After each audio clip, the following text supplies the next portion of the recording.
we are now into the midfield section, and I think we're going to kick it off with the CDMs, or the holding midfielders, or the six as they're called these days. We're going to go Partey and Jorginho. This one's tough. Let's talk about it. Look, let's go with Partey. For me, would have been a 9 if his level maintained. Yeah, his level didn't maintain. His level didn't maintain. At a point in the season, we were crying at multiple points of the season. In fact, when he gets a little knock, he's laid off for about 3-4 weeks or whatever the case is. Oh, we got to play Sambi Lokonga. Oh, we got to play El Neni there. Oh, we need to go sign Jorginho of all people. Yeah. Like, we were in disarray. But then when he came back in towards that final bit of the season, he lost his place in the team. He ended up playing right back. And yeah, that's what really knocks him down, to be fair. But when he was there, that early part of the season, when he was the best DM in the country, Casemiro and all of these man couldn't tie his boots as good as they were playing as well. Yeah, Partey was doing bits. It's just this last couple of months, the most important side, the business end, he fell off. So for me, Partey, he's an 8 in terms of the keep side of things. Listen. It's very much like Xhaka. Like, I would love to keep them because I think this is how our squad gets better. We have to go and sign players better than them, man, especially as their age profile as well. I wouldn't actively try to sell Partey. Yeah. But if a very handsome offer came in and it helped us achieve, other goals, other signings, then possibly. But at the same time, we're talking about Rice, talking about Caicedo. We want them man in with Partey there, 100 with Xhaka there. That's the ideal situation.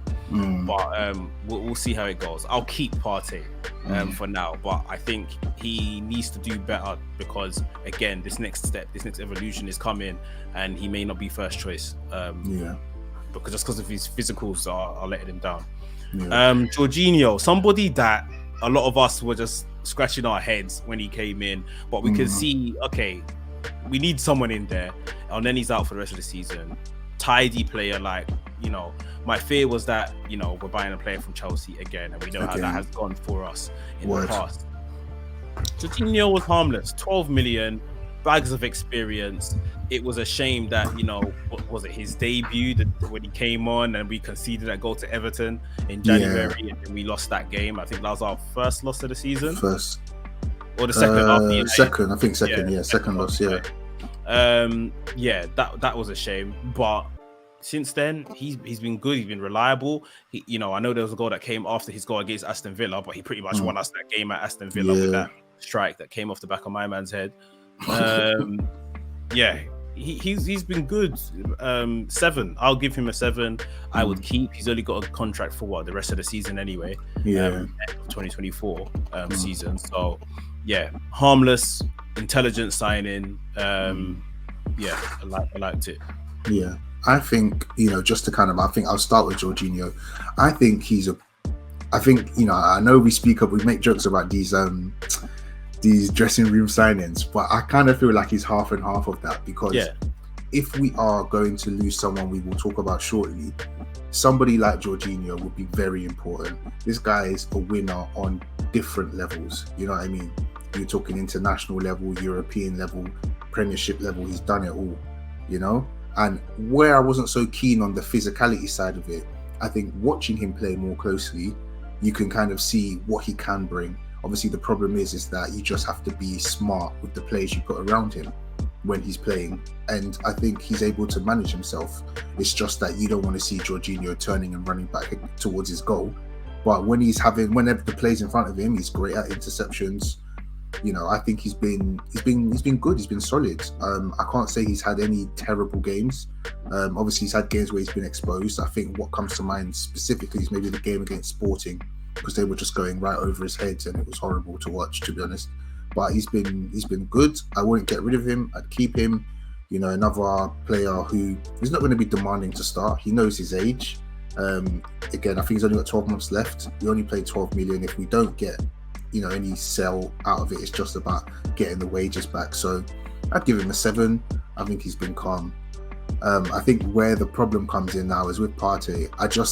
What worries me with him is that, like you said, he was, we're having all these conversations. He's the best DM in the league, possibly in Europe. The way he just handled that lone 6 role on the pivot, spraying passes first time, turning away from attackers, just superb. Like you said, he was the most integral player in the team. And the contrast, the fall off, my guy is looking stiff. I can't get the image out of my head of him when we were playing United at home and he ran after Anthony, and I thought, I've never seen this guy move like this, to watching him play against Brighton, and I think Welbeck tried to go around him and he didn't even try to run. He just tried to spear him or something like that. He's just since even West Ham I think he led to them getting the first goal back, trying to do a stupid flick over Rice's head. Yeah. Just lost his head. Again, the quality is so good that I wouldn't say sell, I'd keep him. And again, I think you have to give him at least an 8. I agree with that. Again, it's just more, if we were going to bring somebody else in and we were going to sell him, they have to be like, we're going to have to spend money. I wouldn't even say Rice or Caicedo would be able to, like, say, okay, even if we got both, okay, that covers Partey's role and what he does for the team. I don't know what that play would look like or who it is. I'm sure the Arsenal, Arteta and them man would know. But I just think keep him definitely. But maybe, again, it's just about game management, because for 3/4 of the season, bar 1 or 2 games, and obviously the end of the season, he was the best DM, whatever you want to call him, in the league, potentially in Europe, you know what I mean? Or fighting up in those positions. So yeah, I definitely keep him, give him an 8. And I just hope the stiffness in the legs is just tiredness, because it was worrying, bro. It was worrying. Yeah. But yeah. Yeah. All right. So we'll kind of let's do El Neni and Xhaka. I think we can kind of mash through that one kind of quickly, because El Neni's been injured for the most part of the season. So I stick him at a solid. I stick him at 6 because it's Mo in it. You know what I mean? But I don't know what the plan is with him. I don't know if he's just going to be another body there. Now that we've got Jorginho, who you'd say Jorginho is better than El Neni, although he's got the engine. I'm not sure what it means for him. We keep giving him these 1-year deals. Again, I think this is the last one. I think one he got to extend him to 2024 was because he got injured this season. Yeah. I'm pretty sure this season probably would have been his last. Yeah. And Arsenal just doing the gentlemanly thing, which has been condemned by some fans, saying that you know, we have to become ruthless as a club. Like, we didn't need to give him a new contract. We don't owe him nothing. If he gets injured, then whatever. Yeah. But Arsenal has always been seen as that kind of club. So yeah, El Neni for me, I'll say keep. 6 because when called upon he was good, but obviously he was injured for a large part of the season. Probably last year with Mo in the team. Yeah, well, it's been coming, to be honest. I mean, I'm not saying I don't hate El Neni, but you just always knew that there was an upgrade potential there, even for a squad player, and we were hoping it was going to be other guys like maybe Sambi and stuff, but we'll leave that for another day. Xhaka, obviously we spoke about him at some length in the last game of the season. Seems like he's going. I think it's probably been his best season at Arsenal. What a redemption arc, a remontada. My guy has really just shown us maybe the type of midfielder he actually really was at heart. I think it was 9 goals, 7 assists in all competitions, I think. Something along those lines. I have to give him a good solid 8.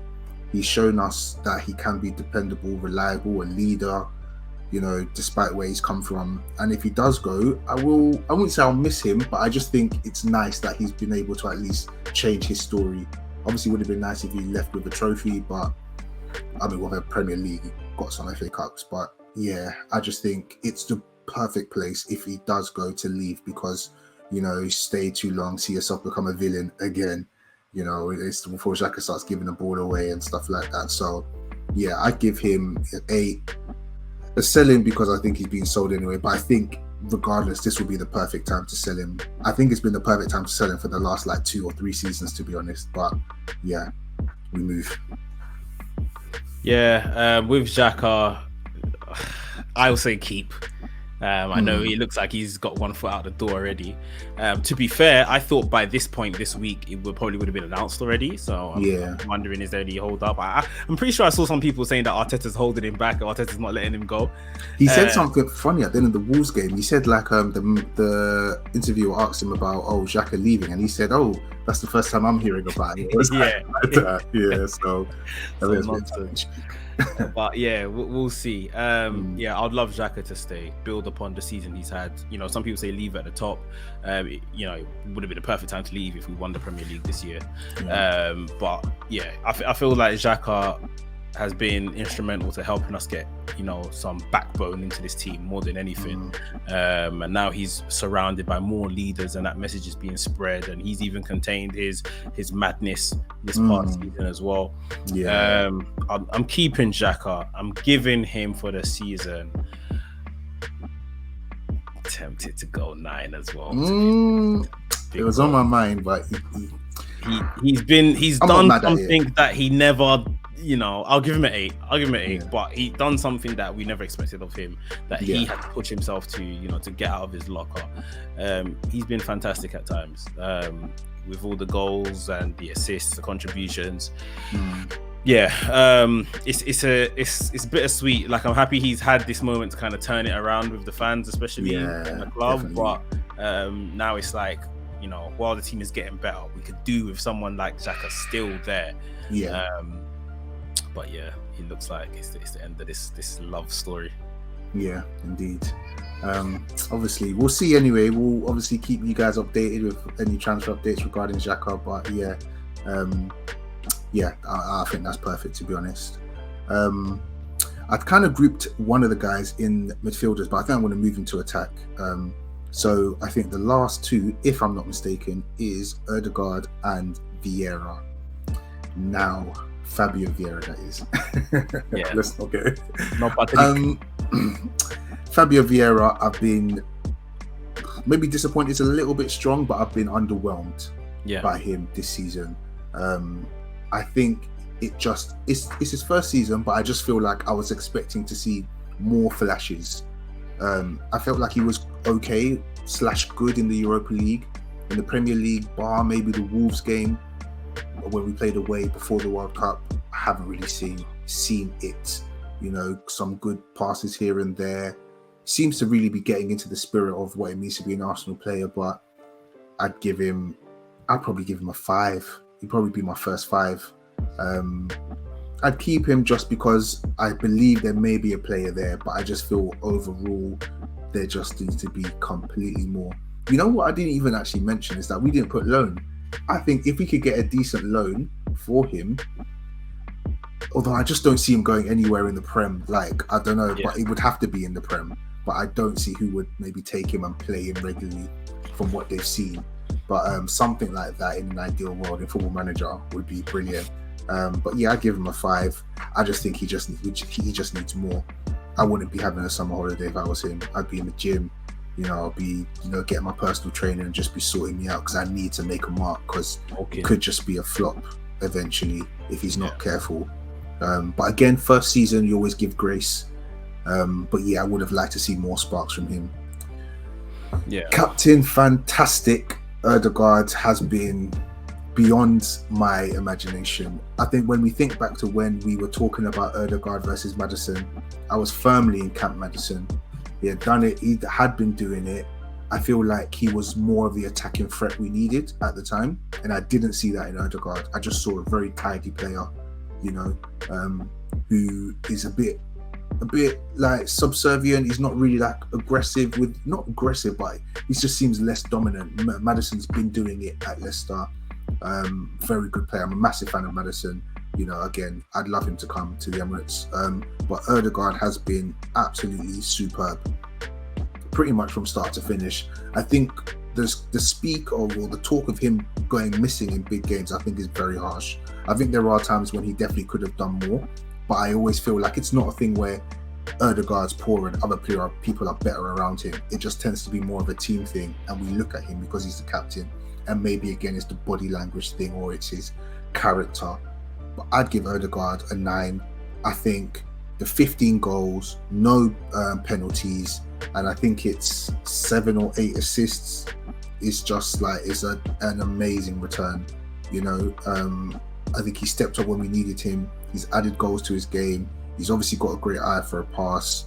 He's been right in the thick of it. And more times than not, whenever we've needed a goal, he's been the person to kind of get us the equalizing goal, you know what I mean? Or provide the assist or something like that. Yeah, I think he's been great. And I think there's just more to come from him.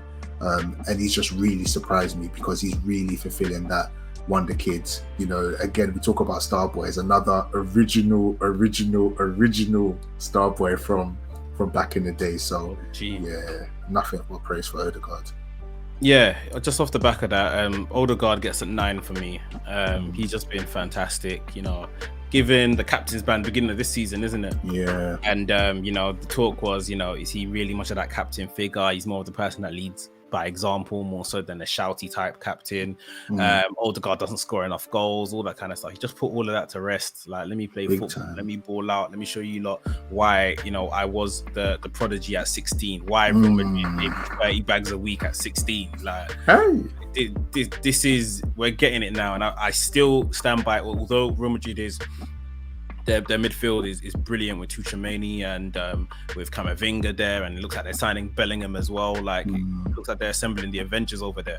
But it looks like, for me, Odegaard is still one that slipped through their fingers. Like, definitely. 30 mil. Like, are you joking? Like, it's and we have to look at it. We're comparing Odegaard alongside Vieira. We signed Vieira for 30, 35? 35, yeah, apparently, so, yeah, 35. So yeah, so like, bruv, it's an absolute joke. It's a steal at this point. It's been absolutely fantastic. Can he kick on? Is there another level now to Odegaard and kind of gets into his prime years? Is there another level for him to go and really lead this team?